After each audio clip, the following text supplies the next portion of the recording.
Peço a você que abra, por favor, a sua Bíblia em Gênesis, capítulo 17. Gênesis 17 é o primeiro livro da Bíblia, então acredito que você não vai ter muita dificuldade de encontrar. Mas enquanto você está procurando por Gênesis 17, eu queria fazer algumas perguntas. Continuo procurando, mas eu queria te fazer algumas perguntas. Como é que você se comporta quando o tempo de Deus não é o seu tempo? Ou como é que você se comporta quando os planos de Deus não são exatamente aquilo que você havia pensado? Ou quando os sinais de Deus parecem confusos para você? Essa passagem que a gente vai ler, ela fala um pouco a respeito disso. Ela fala uma história que começou em Gênesis 12, ela continua nos capítulos seguintes, principalmente em Gênesis 15, e ela chega a essa conclusão agora, nesse capítulo 17, é a história de Deus fazendo o seu pacto com Abraão. E um pacto ou aliança que Deus fez com Abraão, Deus pede em retorno a Abraão que ele também, Abraão, entre num pacto, numa aliança com Deus. E quando Deus faz isso, Ele está pedindo a mesma coisa de nós, que nós nos entregamos a Ele num pacto, numa aliança. Vamos ler Gênesis 17, eu vou ler, peço por favor a você que acompanhe. Quando Abrão atingiu a idade de 99 anos, o Senhor apareceu a ele e disse: Eu sou o Deus Todo-Poderoso. Ande na minha presença e seja perfeito. Farei uma aliança entre mim e você, e darei a você uma descendência muito numerosa. Abrão se prostrou com o rosto em terra, e Deus lhe falou: Quanto a mim, esta é a minha aliança com você. Você será o pai de muitas nações. O seu nome não será mais Abrão, e sim Abraão, porque eu o constituí pai de muitas nações. Farei com que você seja extraordinariamente fecundo. De você farei surgir nações, e reis procederão de você. Estabelecerei uma aliança entre mim e você e a sua descendência no decurso das suas gerações, aliança perpétua, para ser o seu Deus e o Deus da sua descendência. Darei a você e a sua descendência a terra onde agora você é estrangeiro, toda a terra de Canaã, como propriedade perpétua, e serei o Deus deles. Deus disse ainda a Abraão: Guarde a minha aliança, você e a sua descendência no decurso das suas gerações. Esta é a aliança que vocês guardarão entre mim e vocês e a sua descendência. Todos do sexo masculino que estão no meio de vocês deverão ser circuncidados.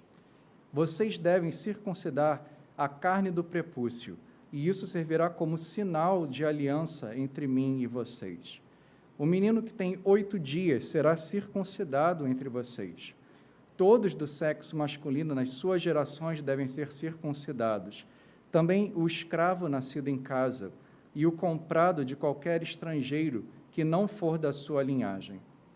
Deve ser circuncidado o que nasceu em sua casa e o que você comprou com dinheiro. A minha aliança estará na carne de vocês e será aliança perpétua.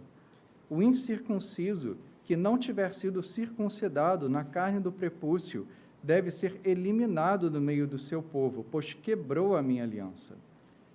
Deus disse a Abraão: A Sarai, sua mulher, você não chamará mais de Sarai, porém de Sara. Eu a abençoarei e darei a você um filho que nascerá dela. Sim, eu a abençoarei, e ela se tornará nações. Reis de povos procederão dela. Então Abraão se prostrou com o rosto em terra e riu, dizendo consigo mesmo: Pode nascer um filho a um homem de 100 anos? E será que Sara, com seus 90 anos, ainda poderá dar à luz? Então Abraão disse para Deus: Quem dera que Ismael vivesse sob tua bênção. Deus lhe respondeu: Na verdade, Sara, a sua mulher, lhe dará um filho, e você o chamará de Isaque. Estabelecerei com ele a minha aliança, a aliança perpétua para a sua descendência. Quanto a Ismael, eu ouvi o pedido que você me fez. Vou abençoá-lo, farei com que seja fecundo e o multiplicarei extraordinariamente. Ele será pai de 12 príncipes, e dele farei uma grande nação. Mas a minha aliança eu estabelecerei com Isaque, o filho que Sara dará à luz para você neste mesmo tempo daqui a 1 ano. Quando acabou de falar com Abraão, Deus se retirou dele, elevando-se. Naquele mesmo dia, Abraão tomou seu filho Ismael e todos os escravos nascidos em sua casa e todos os que ele tinha comprado com seu dinheiro, todos os do sexo masculino que havia em sua casa, e circuncidou a carne do prepúcio de cada um, como Deus lhe havia ordenado. Abraão tinha 99 anos de idade, quando foi circuncidado na carne do seu prepúcio. Ismael, seu filho, tinha 13 anos, quando foi circuncidado na carne do seu prepúcio. Abraão e seu filho Ismael foram circuncidados no mesmo dia, e também foram circuncidados todos os homens de sua casa, tanto os escravos nascidos nela, como os comprados de estrangeiros. Até aqui a palavra do Senhor. Peço que você abaixe sua cabeça, vamos orar. Pai, o que não sabemos nos ensina, o que não temos nos dá, o que não somos nos transforma. A palavra dos meus lábios e o meditar do meu coração sejam agradáveis na Tua presença, Senhor, rocha minha e Redentor meu. Pedimos essas coisas em nome do nosso Senhor Jesus Cristo, Teu Filho, que vive e reina contigo e com o Espírito Santo, um só Deus, para sempre adorado. Amém. Eu queria voltar para as perguntas que eu fiz antes da leitura bíblica. Como é que você se comporta quando o tempo de Deus não é o seu tempo? Ou como é que você se comporta quando os planos de Deus não são os seus planos? Ou quando os sinais que Deus dá parecem confusos para você? Ou quando os sinais não são exatamente aquilo que você espera? Eu acho que todos nós temos bastante experiência com esse verbo esperar. Acho que, pelo menos que eu me lembre, quando eu era bem pequeno, eu ficava esperando que o Natal chegasse, porque meus pais tinham prometido que ia ganhar uma bicicleta naquele Natal, e daqui a pouco a gente fica um pouco mais velho, a gente espera chegar às férias da escola, e o tempo passa voando, e daqui a pouco a gente está esperando para ir para a faculdade, para fazer uma entrevista de emprego, ou esperando a hora de se casar, e algumas pessoas esperam que um câncer seja curado. Ou alguns de nós aqui estão esperando há muitos anos, orando para que algum parente se converta e venha para a igreja. Mas o que a gente acaba aprendendo é que muitas vezes as coisas não acontecem tão rápido quanto nós gostaríamos. E quando Deus parece demorar a cumprir algumas das suas promessas? Se você é um cristão, então no seu coração o seu maior anelo é pelo reino de Deus. Só que esse reino muitas vezes parece muito distante e parece nunca chegar. E quanto mais a gente espera, mais difícil fica esperar. E diante disso a gente corre o risco de pecar. A gente desenvolve uma ansiedade pecaminosa de tanto que a gente espera. Ou a gente perde a nossa fé, a gente perde a nossa confiança em Deus. E eu acho que essa passagem tem muito a ver com isso. Deus está entrando em uma aliança com Abraão. E, ao mesmo tempo, Deus está ordenando a Abraão que ele também entre numa aliança com Deus. Então, é isso que eu quero que nós vejamos hoje. Deus entra numa aliança conosco. E, por causa disso, nós devemos viver de acordo com essa aliança. E eu queria que a gente visse isso em 4 pontos. Queria que a gente visse o tempo de Deus, os planos de Deus, os sinais de Deus e a aliança de Deus. Tudo bem? Então, o nosso primeiro ponto é o tempo de Deus. E o que eu quero falar a respeito disso é que o tempo de Deus, muitas vezes, não é o nosso tempo. Olha só como é que essa passagem começa. Quando Abraão tinha a idade de 99 anos, o Senhor apareceu a ele e disse: Eu sou o Deus Todo-Poderoso. ande na minha presença e seja perfeito. Farei uma aliança entre mim e você, e darei a você uma descendência muito numerosa. Por que que a passagem começa falando que Abraão tinha 99 anos de idade? Algumas pessoas tentam encontrar numerologia na Bíblia, né? Tentar ver algum significado mágico por trás dos números. E, no entanto, a razão pela qual a passagem começa falando que Abraão tinha 99 anos é bastante simples. Pensa bem, qual era a altura de Abraão? Você sabe? Qual era a cor dos olhos de Abraão? A Bíblia geralmente não fala muito sobre esses aspectos dos personagens, mas quando fala alguma coisa assim, é porque essa informação é importante. E por que é importante para nós aqui sabermos qual era a idade de Abraão? Por causa do seguinte: quando a gente encontrou Abraão pela primeira vez na Bíblia, em Gênesis 12, ele tinha 75 anos de idade.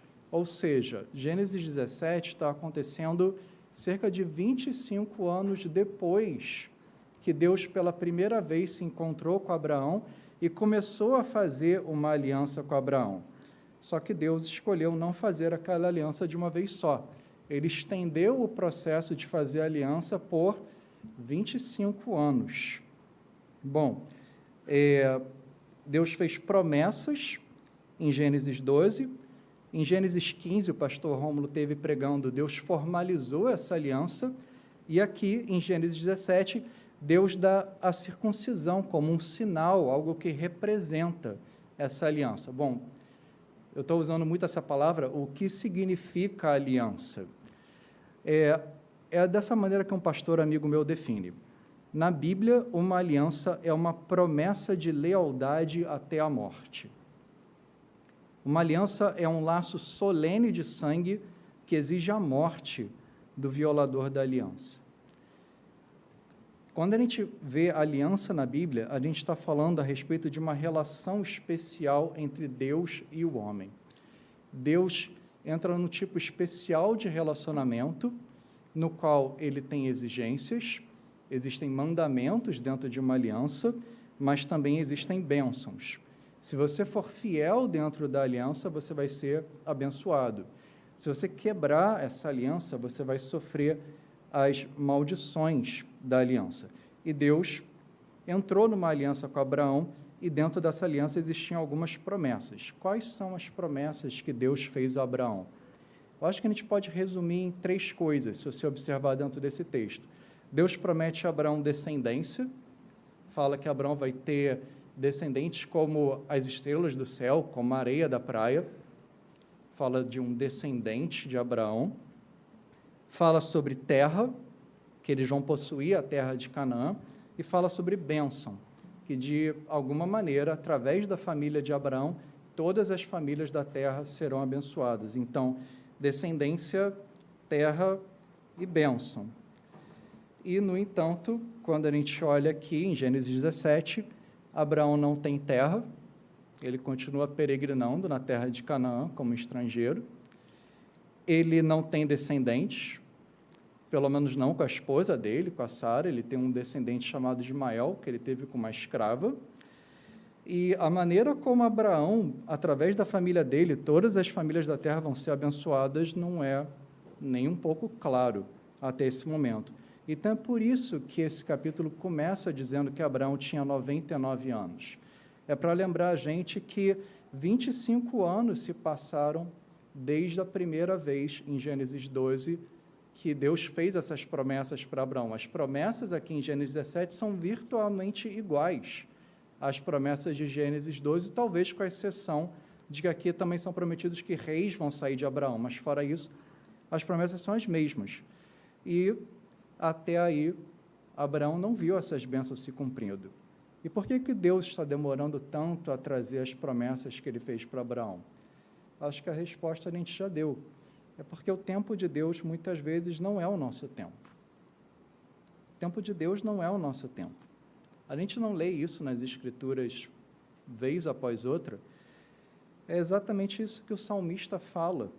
1000 anos à sua vista são como um dia que acaba de passar, ou como uma vigília da noite. Pedro repete basicamente essas mesmas palavras no Novo Testamento. Mas uma coisa, amados, que vocês não devem esquecer, que para o Senhor um dia é como 1000 anos, e 1000 anos são como um dia. Você se lembra de Ana, a mãe de Samuel?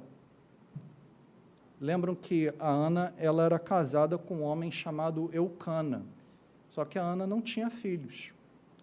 E em nenhum momento fala por quanto tempo eles foram casados, mas dá para entender que eles não tinham se casado recentemente. Ana ficou durante muitos anos casada com Eucana e não tinha filhos. E isso já é ruim para uma mulher hoje. Para aquele tempo, o fato de que ela não tinha filhos fazia parecer que ela tinha sido amaldiçoada nos termos da antiga aliança. E se a gente for para o Novo Testamento? Lembra aquela história de uma mulher que teve um sangramento durante 12 anos antes de ser curada por Jesus? Tenta imaginar isso, 12 anos, você com um sangramento. E é pior do que um problema de saúde. De novo, por causa daquele sangramento, ela era considerada impura nos termos da antiga aliança. Tenta deixar isso entrar na sua mente, 12 anos nessa condição. Ou pensa no próprio Moisés, que escreveu essas palavras. Moisés viveu 40 anos como um príncipe no Egito, e depois ele passou 40 anos da vida dele exilado no deserto, 80 anos antes que Deus finalmente chamasse Moisés para guiar o povo no Êxodo. 80 anos. É mais tempo do que a vida de, creio eu, qualquer um de nós aqui. Quer dizer, a gente podia continuar aqui com muitos exemplos assim, mas o ponto eu acho que é bastante claro. O tempo de Deus não é o nosso tempo. Tudo bem. Dado que o tempo de Deus não é o nosso tempo, o que Deus quer que nós façamos? Acredito que a resposta é que Deus quer que nós esperemos. Talvez você tenha um parente que se afastou da igreja e você ora por esse parente há muitos anos. Talvez seja mesmo o caso de que você esteja sofrendo de uma doença há muitos anos e orando por ela cura, ou que nesse momento você tem um parente numa cama de hospital e você está orando por isso. Só que nós precisamos esperar em Deus. Nós precisamos confiar que Deus é fiel em cumprir as suas promessas. A maneira de nós esperarmos a Deus é nos mantendo firmes na sua aliança. A maneira de nós esperarmos em Deus é não buscar soluções que parecem boas aos nossos próprios olhos, mas realmente colocar a nossa confiança em Deus, sendo obedientes como filhos. Nessa altura eu quero dizer o seguinte: caso esteja difícil de esperar, conte as muitas bênçãos. Lembre quantas são recebidas da divina mão. Se a gente dizer todas elas de uma vez, a gente vai ficar surpreso com quanto Deus já fez. Nós devemos esperar em Deus. E isso leva ao nosso segundo ponto, os planos de Deus. E a respeito disso, o que eu quero que nós observemos é que os planos de Deus, assim como o tempo de Deus não é o nosso tempo, os planos de Deus, muitas vezes, não são os nossos planos. Vamos ler de novo os versículos 15 a 22.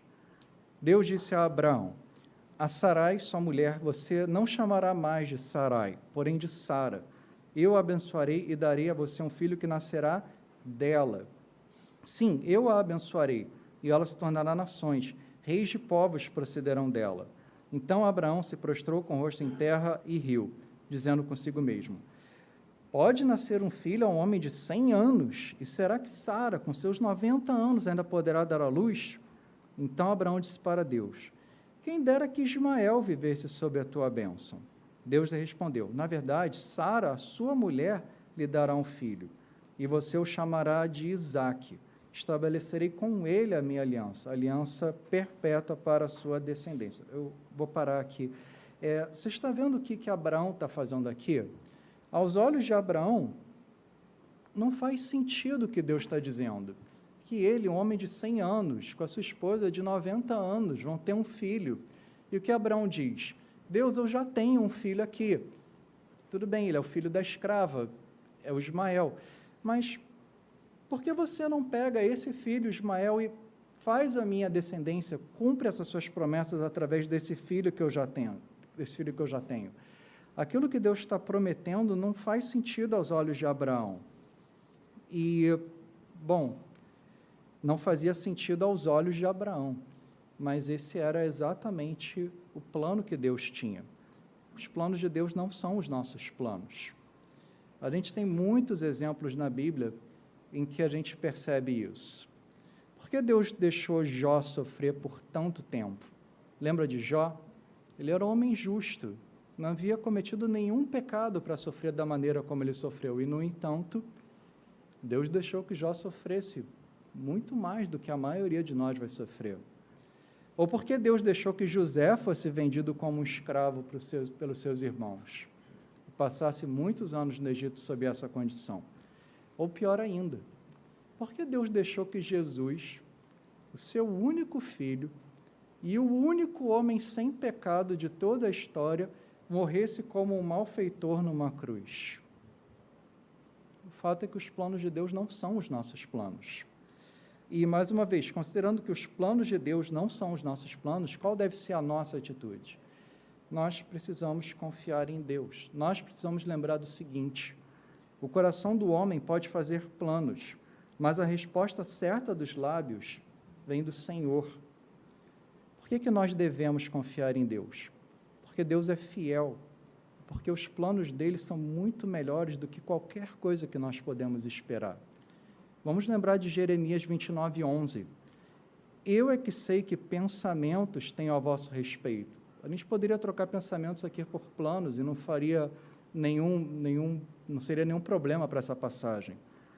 Eu é que sei que planos tenho a vosso respeito, diz o Senhor, planos de paz e não de mal, para vos dar o fim que desejais. Efésios 3:20 diz: ora, aquele que é poderoso para fazer infinitamente mais do que tudo o que pedimos ou pensamos, conforme o seu poder que opera em nós, a ele seja a glória na igreja e em Cristo Jesus, por todas as gerações, para todo sempre. Deus deixou Jó sofrer, porque essa era a maneira de Deus fazer com que Jó conhecesse a Deus mais profundamente. Deus deixou José ser vendido como um escravo pelos seus irmãos, porque essa era a maneira de Deus de resgatar muitas pessoas da fome e de cumprir as promessas que ele tinha feito a Abraão. Deus deixou Jesus, o seu único filho e o único homem sem pecado, morrer numa cruz, para que dessa maneira nós fôssemos limpos dos nossos pecados. Os planos de Deus são melhores do que os nossos planos. E não apenas isso. Enquanto nós aguardamos a Deus, enquanto nós confiamos em Deus, Deus nos dá sinais. E esse é o nosso terceiro ponto. Deus nos dá sinais. Queria que a gente visse de novo os versículos 9 a 14. Deus disse ainda a Abraão: guarde a minha aliança, você e a sua descendência no decurso das suas gerações. Essa é a aliança que vocês guardarão entre mim e vocês e a sua descendência. Todos do sexo masculino que estão no meio de vocês deverão ser circuncidados. Vocês devem circuncidar a carne do prepúcio. Isso servirá como sinal de aliança entre mim e vocês. O menino que tem 8 dias será circuncidado entre vocês. Todos do sexo masculino nas suas gerações devem ser circuncidados. Também o escravo nascido em casa e o comprado de qualquer estrangeiro que não for da sua linhagem. Deve ser circuncidado o que nasceu em sua casa e o que você comprou com dinheiro. A minha aliança estará na sua carne e será aliança perpétua. O incircunciso que não tiver sido circuncidado na carne do prepúcio deve ser eliminado do meio do seu povo, pois quebrou a aliança.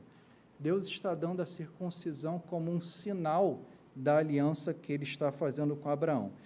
Um sinal é uma coisa que simboliza, que representa a aliança. Então, tecnicamente, a circuncisão não é a aliança, mas é algo que simboliza aquela aliança.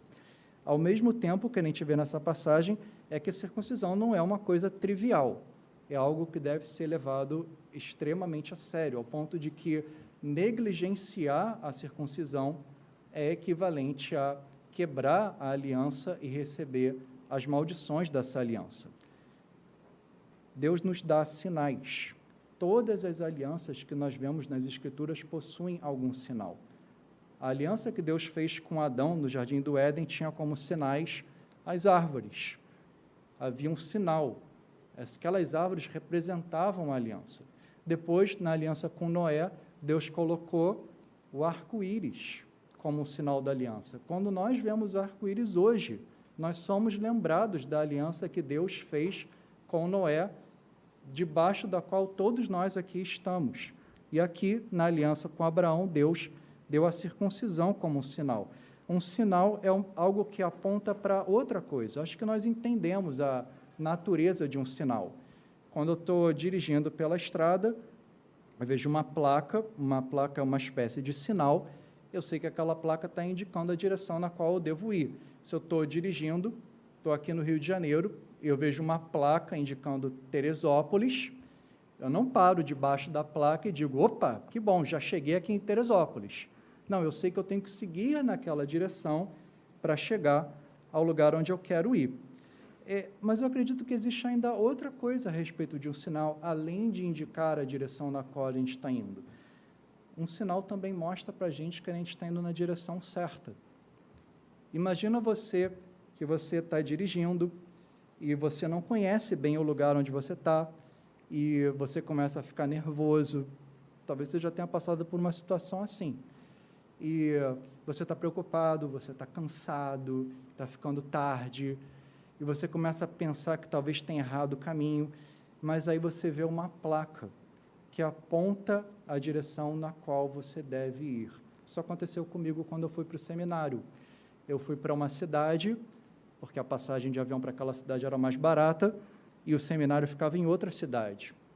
E eu tive que dirigir até o seminário, e eu não conhecia bem o lugar, e eu não estava com o GPS, e eu estava cansado, mas cada vez que eu via uma placa com o nome da cidade, aquilo me dava um alívio. Eu sabia, ufa, que bom, eu estou caminhando na direção certa. Embora a recíproca também seja verdadeira. Às vezes a gente gosta de buscar atalhos.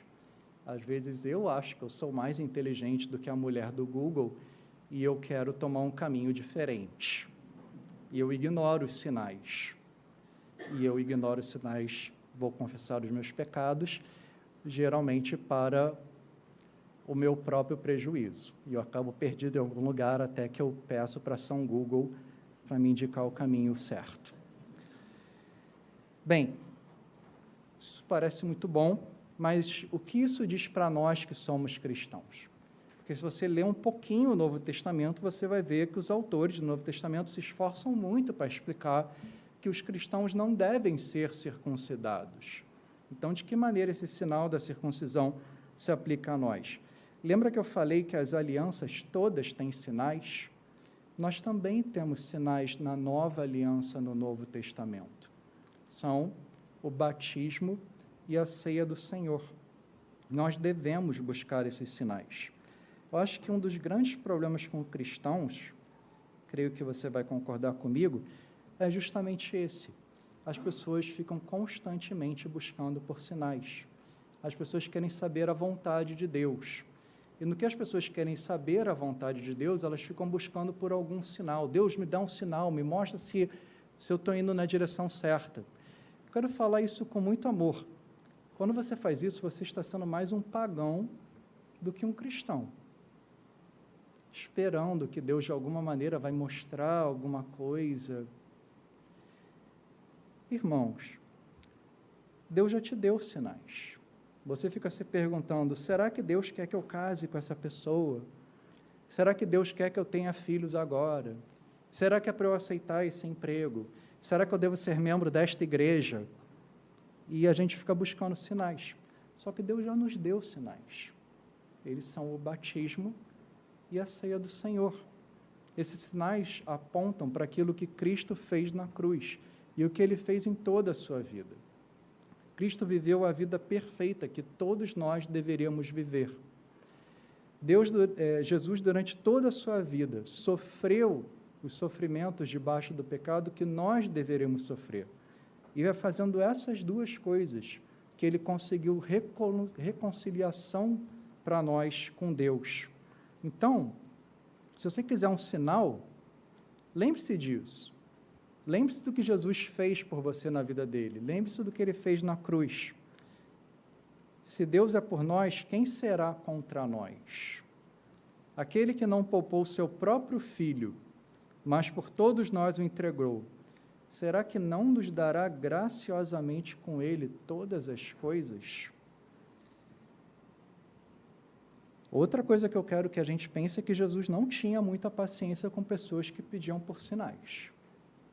Talvez você se lembre de uma história, em Mateus 12, em que um grupo de escribas e fariseus pediu um sinal a Jesus. Dá-nos um sinal. O que Jesus respondeu? Uma geração perversa e adúltera pede um sinal, mas nenhum sinal lhe será dado, senão o do profeta Jonas. O que Jesus queria dizer com isso é que, assim como o profeta Jonas esteve 3 dias e 3 noites no ventre do grande peixe, ele, Jesus, estaria 3 dias e 3 noites no coração da terra. A morte e a ressurreição de Jesus são os maiores sinais que Deus poderia nos dar. Quando nós participamos do batismo e da ceia do Senhor, nós estamos lembrando da obra de Cristo. Então, esse é o sinal que nós devemos procurar. Jesus morreu em nosso lugar. Ele viveu em nosso lugar. E ele se levantou novamente. Por isso nós sabemos que nós vamos viver com Deus para sempre. Então, quando você estiver pedindo um sinal a Deus, lembre dessas coisas. O que mais Deus pode falar para você, além daquilo que Ele já falou através da obra de Cristo? E o nosso quarto e último ponto é a aliança de Deus. Então, o tempo de Deus, muitas vezes não é o nosso tempo. Os planos de Deus não são os nossos planos, mas Deus nos dá sinais e Deus entra numa aliança conosco através de Jesus Cristo. E nós precisamos viver de acordo com a aliança em que nós estamos com Deus. É isso que nós vemos Abraão fazendo nos versículos 23 a 27. Eu não vou tornar a ler, mas queria lembrar algumas coisas que acontecem ali.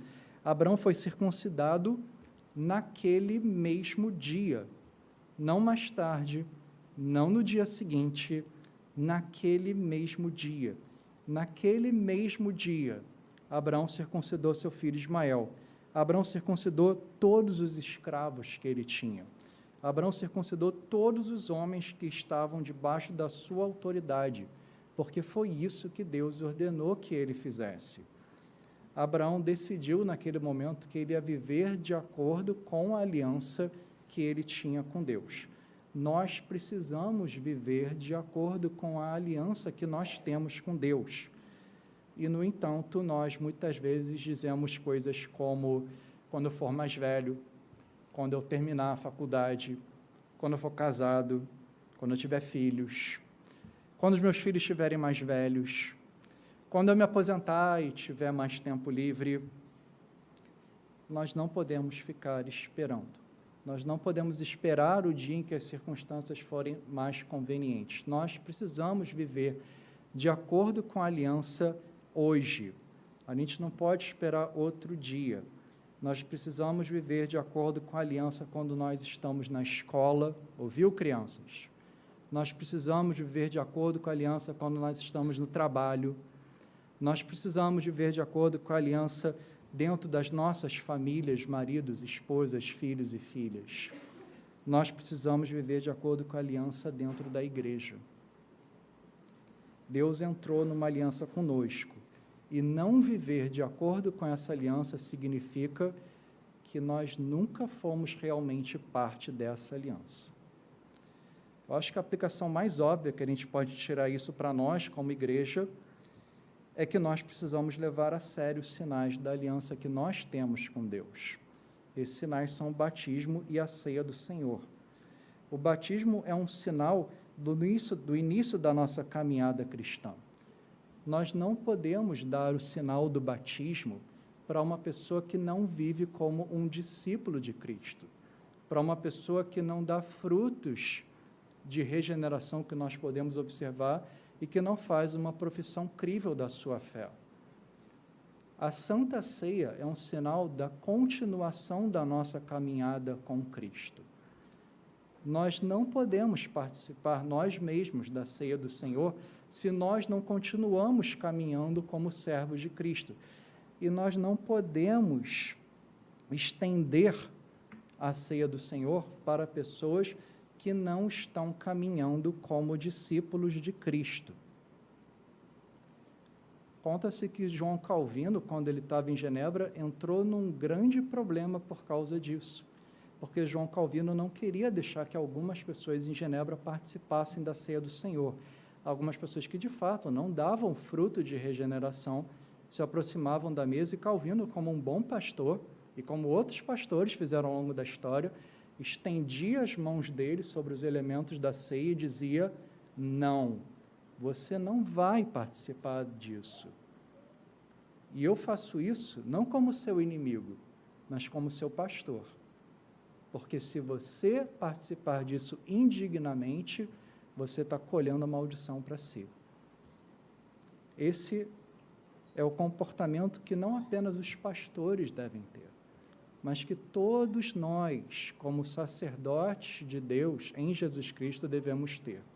É dever de cada um de nós buscar o batismo. Nós discordamos um pouco dos nossos irmãos pedobatistas nisso. Nós entendemos que o batismo é para aqueles que, de fato, demonstram crer em Cristo. Não quero me alongar muito nesse ponto, mas é a nossa visão como batistas. Se você é um discípulo de Cristo, se isso parece ser verdade no seu coração, você deve buscar o batismo. E é dever da igreja dar esse sinal para aqueles que dão uma profissão de fé crível e que, segundo nos parece, estão caminhando como discípulos de Cristo. Também é nosso dever como igreja cuidar para que somente aqueles que continuam caminhando como servos de Cristo possam participar da ceia do Senhor. Isso é um dever de todos nós.